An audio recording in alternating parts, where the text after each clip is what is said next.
This is a 4K underwater camera. I was sent this to review for free. If you wanted to purchase it, it would cost you about $89. They also make an 8K version that's about $130. Right, so inside the box we have the camera itself, along with a thing of operating instructions, a cleaning cloth, and a box of accessories.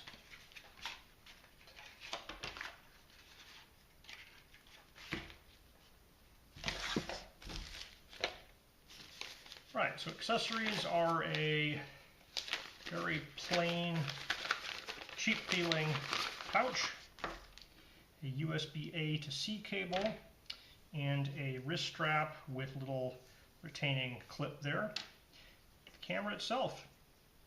So this camera has a button you push and slide, and this guy will then open up. Inside of it we have a USB-C port and the TF card, or MicroSD card. So the MicroSD card has the contact pads facing the back of the camera, and it is a 64 gigabyte card. It's marked as U3 class 10, and there is a very hard rubber pad here, and that pad covers the back of both the USB port and the micro SD card slot. So when you put this in and slide it in place, my understanding is that that pad will cover the back of those and waterproof them. And then as water pressure pushes in on it, it should just push this pad in farther. So the buttons on the back are all rubber coated, rubber on the top. So this claims to be waterproof down to 33 feet, or 1 atmosphere of pressure. Key things I learned from reading the manual that are unique to this camera is it has an SOS button, so if you push that button it'll start flashing.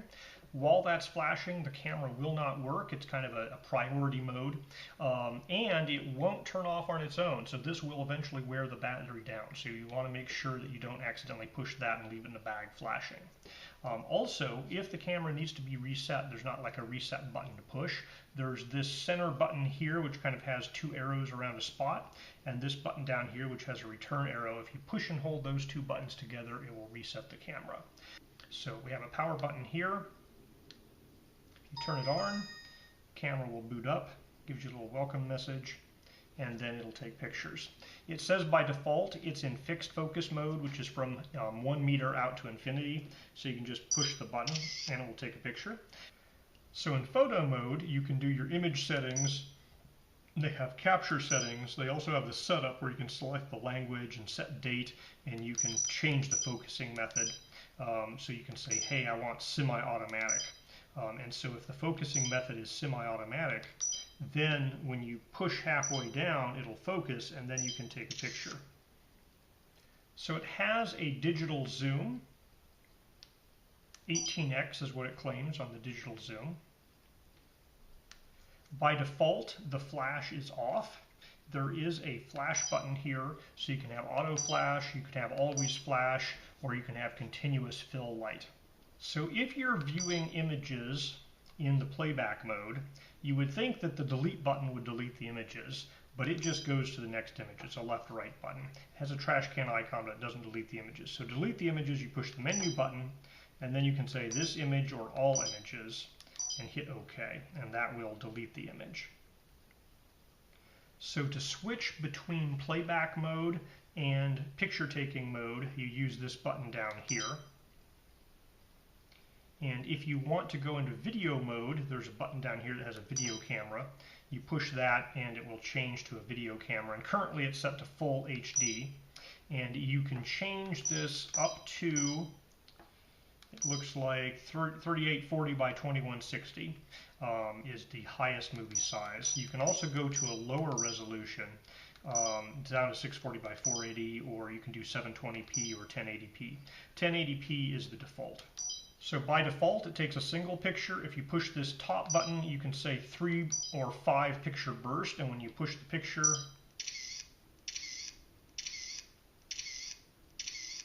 It'll take 5 pictures in a burst. They're not super fast. There's almost a full second between pictures there.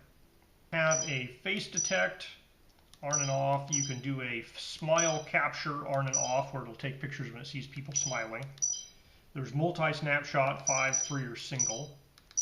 There's the timer capture. So in the menu, you can go down to timer capture, set it to off, 2, 5, or 10 seconds. There doesn't appear to be a button that's specific for timer capture, so you do have to go into the menu to get to that. They have an anti-shake feature, which is either on or off. And by default, the ISO is auto. Otherwise, your choices are 100, 200, and 400. So when you're in the movie, you can go left and right. They have exposure, white balance, quality, sharpness. They also have time-lapse setting where you can turn on a time-lapse mode and it'll have a little clock icon here. And then they have some options like the number of minutes and seconds. So like every 5 seconds it'll take a picture. So by default it uses the screen on the back, but there's this flip screen button on the front. So if you push that button, it'll flip the view to the front screen, although it takes a second or two to flip it over. And then you can use this to take a selfie. So I take a lot of videos of things that are closer than a meter on a table like this for doing product reviews, for example. And so this camera is supposed to have an autofocus that's always on in the video mode. So hopefully this text is in focus and you can see everything on the table. It'll also give you an idea of what the audio sounds like from the camera. Okay, I took this guy out in the kayak, shot a few photos and videos. Okay, here we're recording full HD. This is the regular lens. If you do digital zoom, you can zoom in. This here is 18x digital zoom.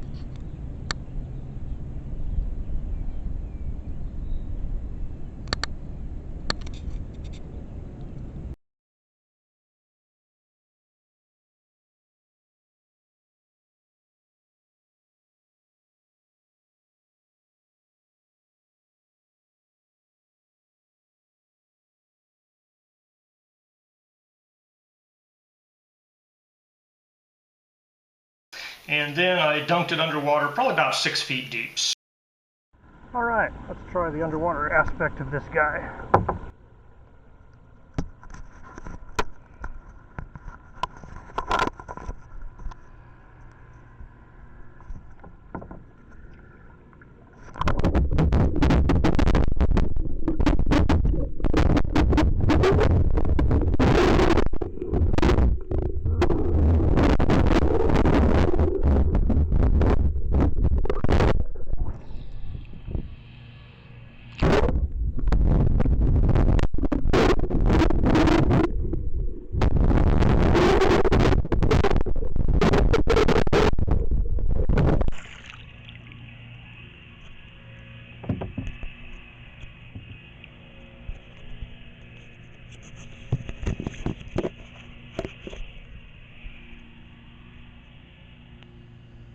So I dried off most of it. There's a little bit of water in some of these cracks here.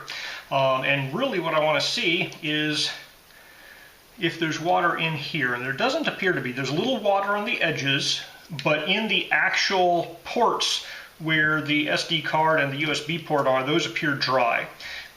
So it does appear that these exposed ports with this rubber blocking pad, it was successful in keeping the water out of those ports, at least for a minute underwater at just 6 feet or so. Now there is a little bit of water that has dripped down in there now that I've opened it, but it looks pretty good so far. From a charging standpoint, it has a USB-C port, but it does not negotiate USB-C power delivery charging. So you need to use something like a USB-A to USB-C cable, something that guarantees 5 volts at the end there without having to negotiate power delivery. So when you plug in a cable that has just like a USB-A port at the other end, something that gives you 5 volts, it bings and this little red light lights up. There's a little display on the back where the battery's filling up, and so it is charging right now. So it's charging at 5 volts, half an amp. It's basically charging at 2.5 watts. So basically any USB-A port will be able to charge this guy. Alright, so when this guy's finished charging, the red light turns off. So image quality, it's not bad. It's a relatively low price point camera. I'd say that it gives the image quality of a camera at half its price point, and the other half of its price point is all the waterproofing features. That's pretty decent amount of waterproofing features. Also, it has the front selfie view, which is an added feature that you won't find at the half price point place. So it's reasonable image quality. It's certainly usable to post in a social media post or something. You won't find a professional photographer using this, however. So it actually did a pretty good job with product photography. So, up on a tripod, about a meter away or less. It focused pretty well. The audio quality was perfectly acceptable. It had a problem with white balance, and I have this kind of yellowish tabletop here, and so if my arms were out of the way, it would flip the white balance, and if I put my arms back in the scene, then it could go back to a normal white balance. And so if I had a background that was different, not a solid yellow background, I think it would do a lot better with the white balance, but it does have a bit of a white balance issue when the scene is all one color. So underwater, it went underwater, it didn't leak, it didn't break, it still worked, it recorded video. The audio was really noisy, and that might be because I tied it to the paddle of my kayak and I was like pushing it down underwater. So I pushed it about 6 feet underwater. I'm in a lake with poor visibility, like 8 or 10 foot visibility. It's very green, and so you could see the bottom of my kayak and the paddle sometimes, but you really didn't see anything else out there. The parts of the things you could see, like the kayak and the paddle, looked to be, it looked like underwater to just find pictures and videos, assuming your water was clear for that to work. So I'm going to set this to record a video and kind of get a feel for battery life, what's the continuous video recording time you can expect on this battery. Alright, so this camera ran continuously for just tiny little bit over 3 hours. It got 59 gigabytes out of the 62 gigabytes on the card filled up, and it did videos that were a length of 9 minutes and 36 seconds each, except for the last video, which is like 3.5 minutes. So the battery runtime recording video continuously with the screen on is 3 hours. Alright, so plugging this guy into a computer via USB cable, it will act as a card reader if you put it in card reader mode. The transfer rate looks to be about 8 megabytes a second, so it's not the fastest card reader in the world. You can also pick to make it a PC webcam, so this guy can work as a PC webcam when it's plugged in via USB. So in comparison, if I copy it off of a MicroSD card reader, I'm getting 15 megabytes a second in. All right, I've run this guy completely down, and now I'm going to start charging it, and we'll see how long it takes to charge and how much power it goes to put into the battery inside. All right, to fully recharge the camera took 9 watt hours, so that's probably about a 2 amp hour, maybe a 2.4 amp hour battery inside the camera. And as we found out, that'll run this guy recording continuously for just a little over 3 hours.